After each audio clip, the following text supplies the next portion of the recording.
Sa sandaling ito, bago tayo magsimula sa ating panalangin, huminto muna tayo at alalahanin ang walang hanggang kabutihan ng Diyos sa ating buhay.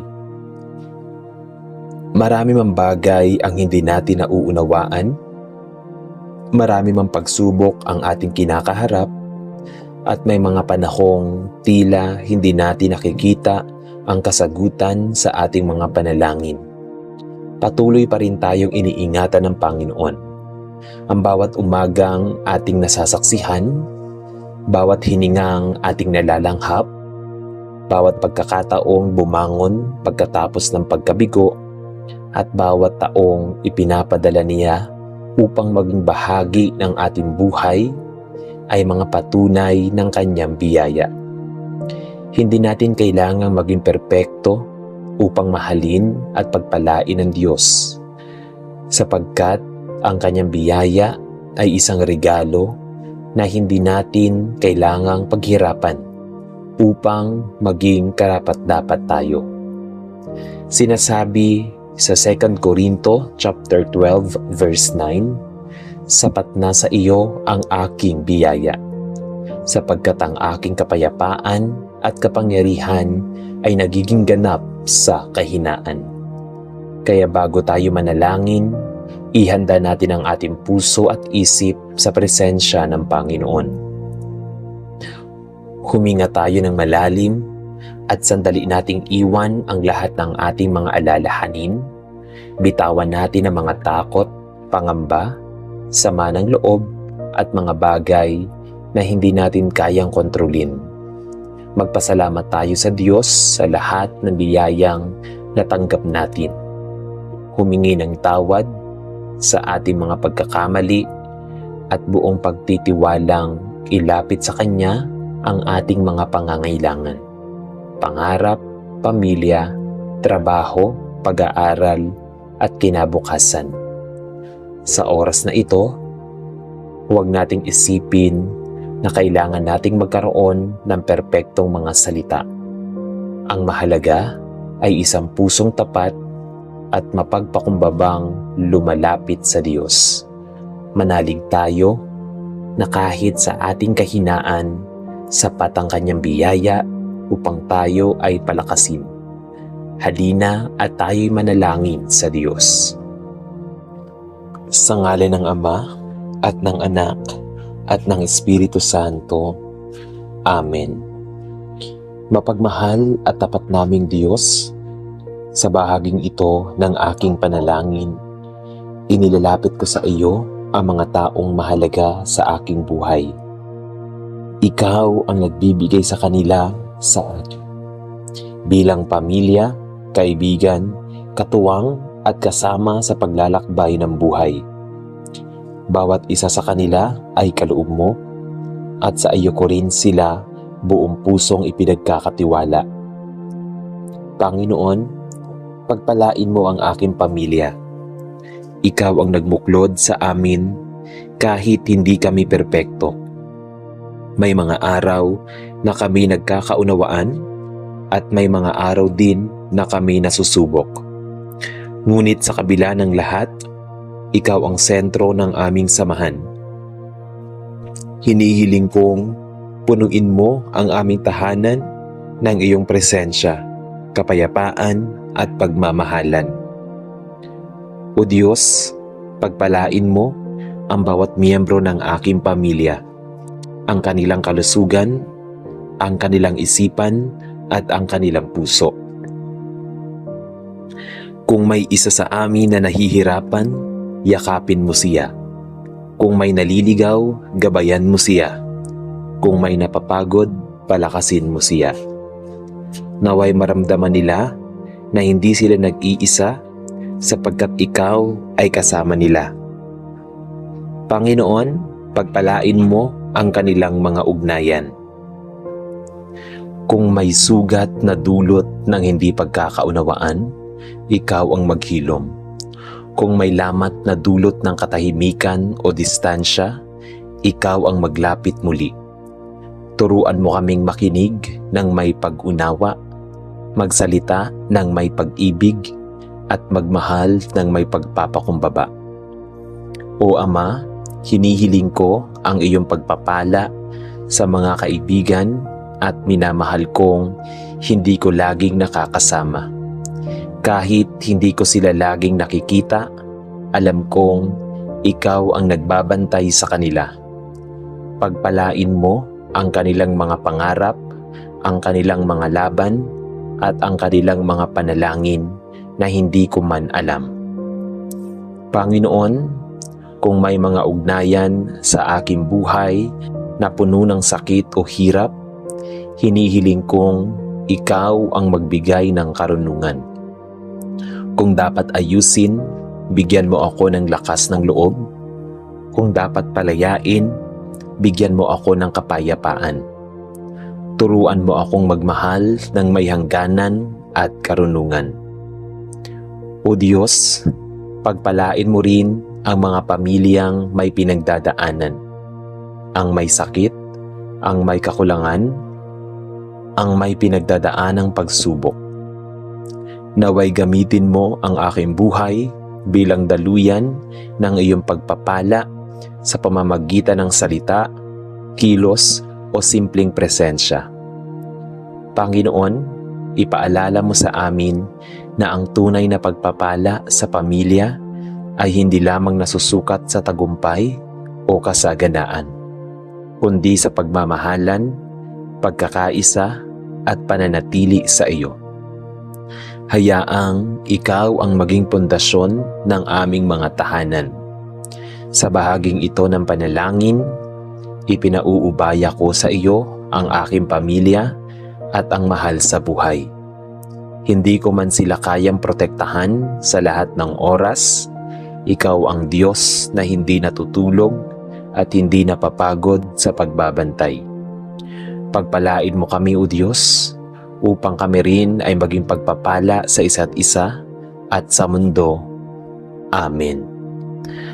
Makapangyarihan at mapagbigay na Diyos, sa bahaging ito ng aking panalangin, inilalapit ko sa iyo ang aking hanapbuhay, ang aking mga pinagkukunan ng kabuhayan, at ang lahat ng plano at pangarap na inilalagay mo sa aking puso.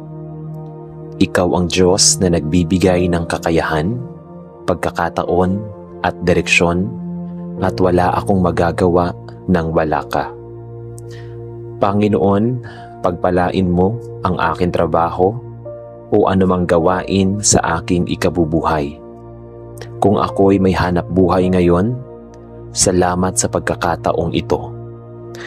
Kung ako'y naghahanap pa, hinihiling kong ikaw ang magbukas ng tamang pinto sa tamang oras.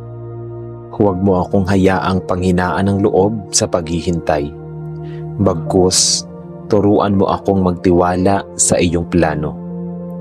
O Diyos, basbasan mo ang aking mga kamay sa aking paggawa.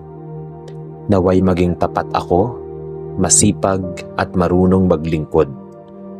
Huwag mo akong hayaang magtrabaho lamang para sa sariling kapakinabangan, kundi gamitin mo ako bilang daluyan ng iyong kabutihan sa aking lugar ng trabaho o negosyo.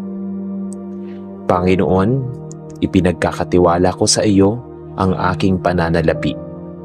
Ikaw ang Diyos na nagbibigay ng probisyon at ikaw rin na nagtuturo ng wastong pamamahala. Turuan mo akong maging marunong, responsable at mapagkakatiwalaang katiwala ng mga biyayang pinahiram mo sa akin.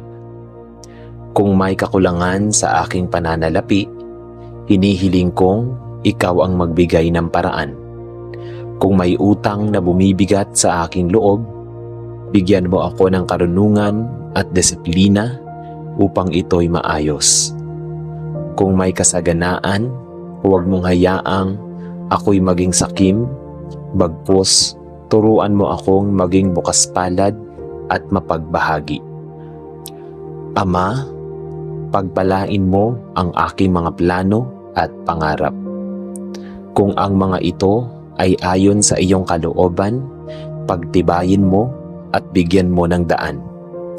Kung may mga plano na hindi makabubuti sa akin, tulungan mo akong bitawan ang mga ito ng may kapayapaan. Mas nais kong sundin ang iyong kalooban kaysa pilitin ang sarili kong nais. Panginoon, gabayan mo ang aking mga desisyon, lalo na sa mga sandaling ako'y nalilito at natatakot magkamali.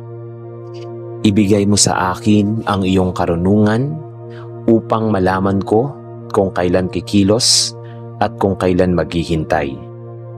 Hayaang ang iyong tinig ang manguna sa bawat hakbang.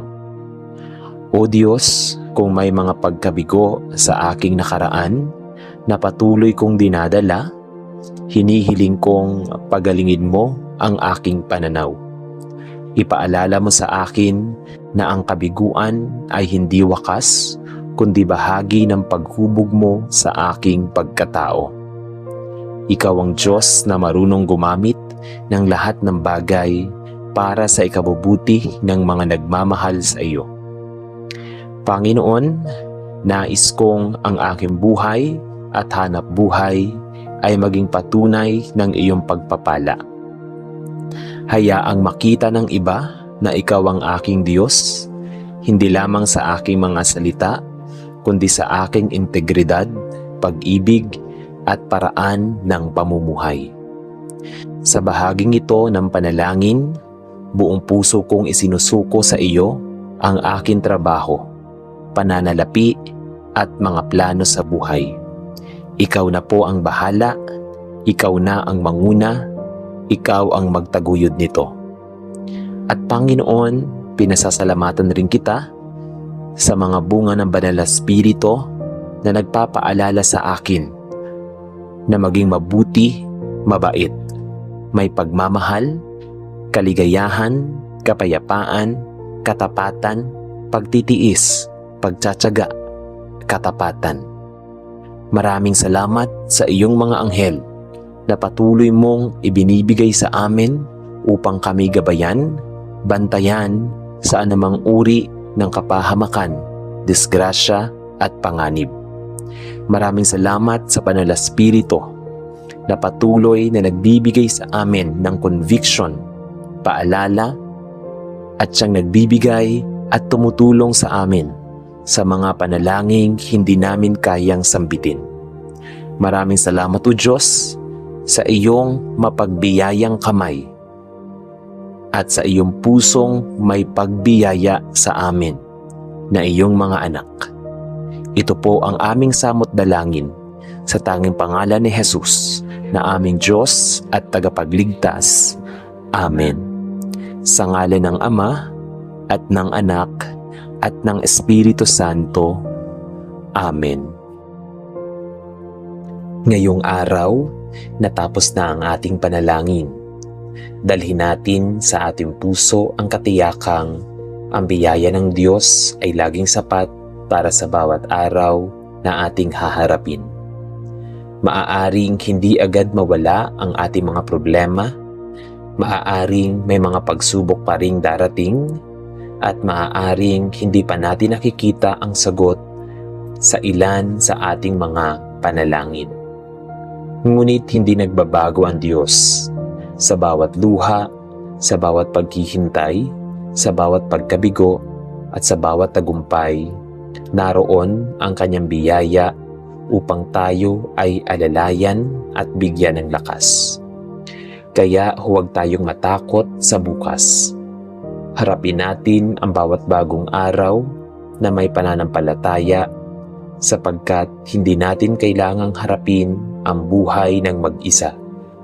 Naway punuin ng Diyos ang iyong puso ng kapayapaan, ang iyong isip ng karunungan, ang iyong tahanan ng pagmamahal, at ang iyong buhay ng kanyang walang hanggang biyaya. At sa bawat pagkakataong maramdaman mong ikaw ay mahina, alalahanin mo, hindi nauubos ang biyaya ng Diyos at hindi nagkukulang ang kanyang pag-ibig. Manatili kang kumakapit, manalangin at magtiwala sa Panginoon. Amen.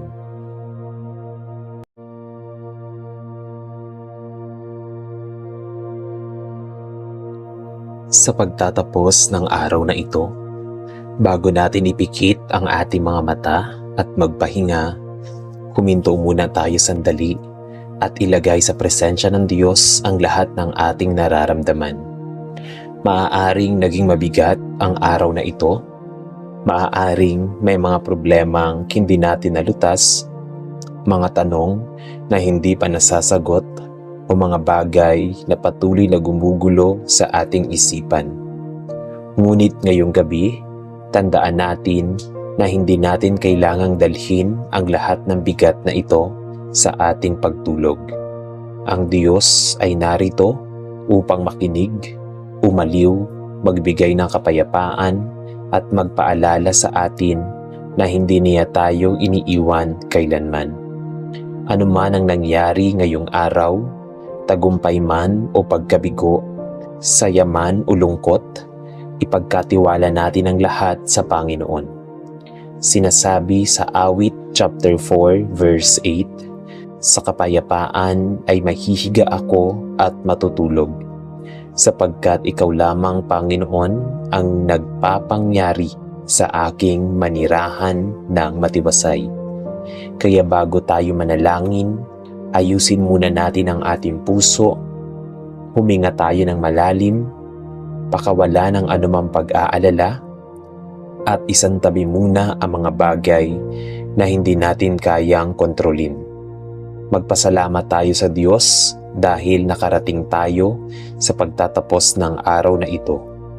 Humingi ng tawad sa ating mga pagkukulang at ipagkatiwala sa Kanya ang ating pamilya, kalusugan, mga pangarap, problema, at kinabukasan.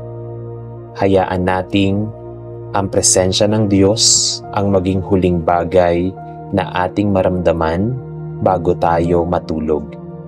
Buksan natin ang ating puso, manahimik sa Kanyang harapan, at buong pananampalatayang sabihin, "Panginoon, Ikaw ang bahala sa lahat. Halina at tayo'y manalangin sa Diyos." Sa ngalan ng Ama at ng Anak at ng Espiritu Santo. Amen. Mapagmahal at tapat naming Diyos, sa katahimikan ng gabing ito, lumalapit ako sa iyo nang may pusong pagod, ngunit umaasa.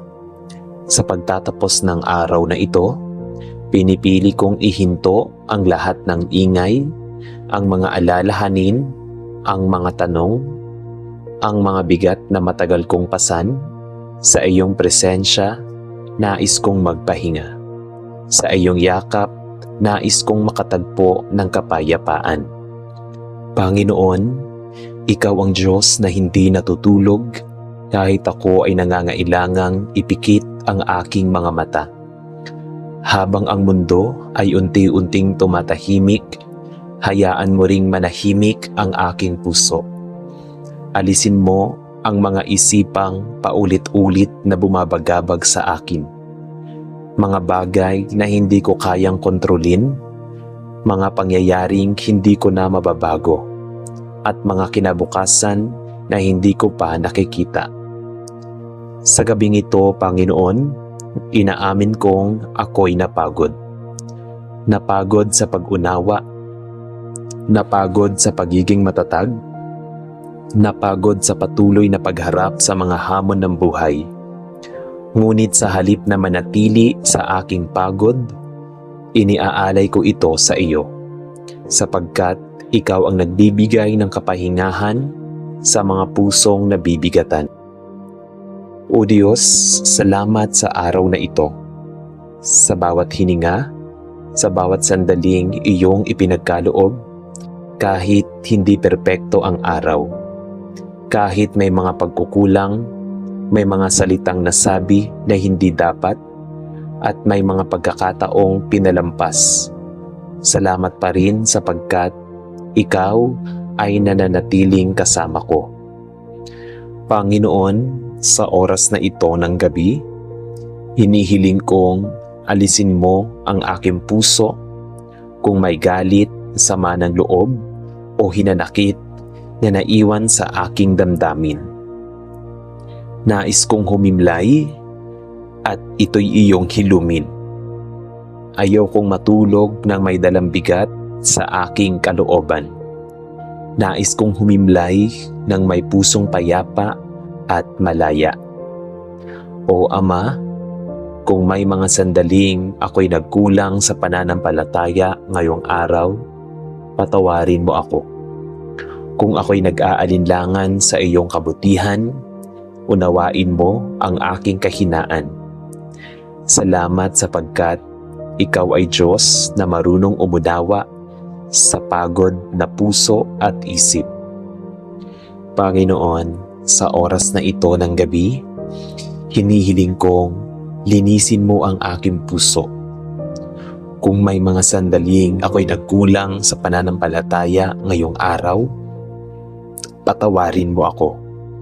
Kung ako'y nag-aalinlangan sa iyong kabutihan, unawain mo ang aking kahinaan. Salamat sapagkat ikaw ay Diyos na marunong umunawa sa pagod na puso at isip. Sa katahimikan ng gabing ito, Panginoon, hinahayaan kong maramdaman ang iyong presensya. Hindi ko man nakita, alam kong ikaw ay naririto. Nakikinig, nagbabantay, nagmamahal, at sa katiyakang ito, unti-unti akong nagpapahinga. Ikaw ang aking kanlungan sa gabi, ikaw ang aking kapayapaan sa dilim. Ikaw ang liwanag na hindi kayang patayin ng pagod o pangamba. Kaya bago ko ipikit ang aking mga mata, pinipili kong magtiwala na bukas ikaw pa rin ang Diyos na sasama sa akin.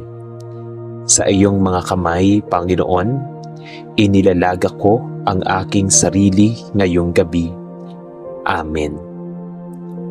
Mapagpatawad at mapagmahal naming Diyos, sa paglapit ng gabing ito, inaanyayahan kita na pumasok sa pinakatahimik at pinakasensitibong bahagi ng aking puso.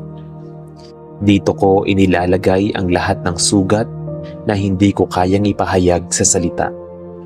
Ang mga luhang hindi nakita, ang mga hinanakit na itinago, at ang mga sakit na pilit kong tiniis sa buong maghapon. Panginoon, alam mong hindi madali ang maging matatag palagi. May mga pagkakataong nasasaktan ako ng mga salitang binitawan ng iba, ng mga kilos na hindi ko inaasahan, at ng mga pangyayaring tila hindi makatarungan.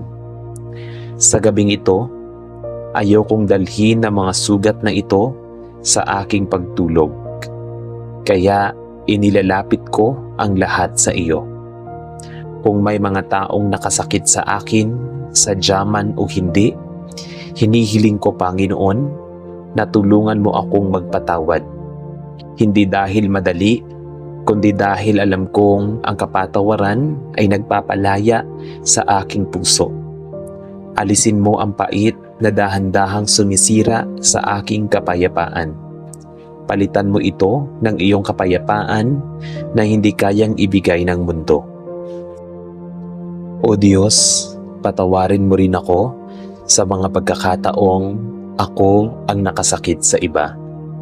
Sa mga salitang binatawan ko ng padalos-dalos, sa mga kilos na bunga ng pagod o galit, at sa mga sandaling mas pinili kong unahin ang sarili kaysa umunawa. Linisin mo ang aking puso at turuan mo akong magmahal ng mas wagas. Panginoon, hinahayaan kong bumitaw ang aking puso sa lahat ng bigat ng araw na ito. Ang mga responsibilidad na hindi ko natapos, ang mga problema na wala pang solusyon, at ang mga tanong na nananatiling walang sagot. Isinusuko ko ang lahat sa iyo. Hindi ko kailangang dalhin ang mga ito sa aking pagtulog, sapagkat ikaw ang Diyos na gumagawa kahit ako'y nagpapahinga. Sa gabing ito, hinihiling kong yakapin mo ang aking pagod na damdamin. May mga sandaling ako'y nalulungkot nang hindi ko maipaliwanag kung bakit. May mga takot na bigla na lang sumusulpot sa katahimikan ng gabi. Panginoon, Ikaw ang nakakakilala sa aking puso. Hawakan mo ako sa mga sandaling ito. O Ama, ipaalala mo sa akin na hindi ako nag-iisa. Kahit tila tahimik ang paligid, ang iyong presensya ay nananatiling buhay at totoo. Sa bawat pintig ng aking puso, sa bawat paghinga, Ikaw ay naririyan, nagbabantay, nag-aaruga at nagmamahal. Kung may mga alaala ng nakaraan na muling bumabangon sa aking isipan, hinihiling kong Ikaw ang maging tagapagbantay ng aking isip. Palitan mo ang mga alaala ng sakit, ng mga alaala ng iyong katapatan. Palitan mo ang mga takot ng tiwala at ang pangamba ng pag-asa. Panginoon, sa bahaging ito ng gabi, pinipili kong magpahinga, hindi lamang ang aking katawan, kundi pati ang aking kaluluwa. Turuan mo akong bitawan ang kontrol at magtiwala sa iyong plano. Hindi ko kailangang maunawaan ang lahat ngayon. Sapat nang alam kong Ikaw ang may hawak ng bukas. Kaya bago ako tuluyang pumikit, sinasabi ko sa iyo, O Diyos, pinapatawad ko. Humihingi ako ng tawad at pinipili kong magpahinga sa iyong pag-ibig.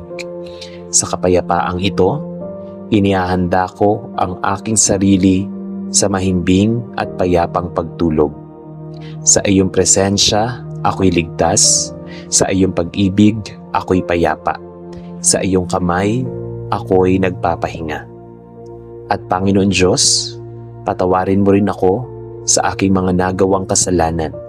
Kasalanan sa isip, kasalanan sa salita, kasalanan sa gawa, sa nakikita, at sa nararamdaman.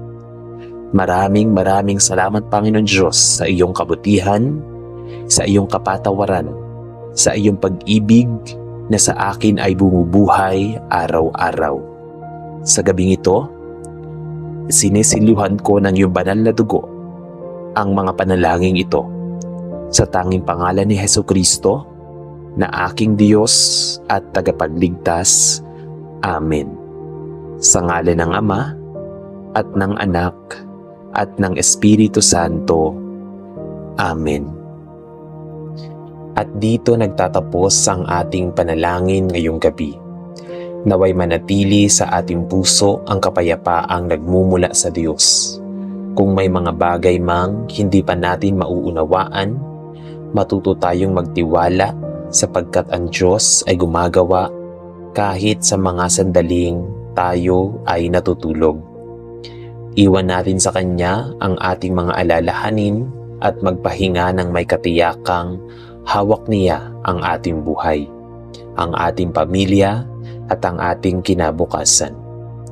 Ngayong gabi, matulog tayo ng may pusong payapa at may pananampalataya. Naway bantayan tayo ng Panginoon, ilayo sa anumang kapahamakan, bigyan ng mahimbing pagtulog at pagkalooban tayo ng panibagong lakas para sa darating na araw. Tandaan natin, kapag ang Diyos ang ating kandungan, wala tayong dapat katakutan.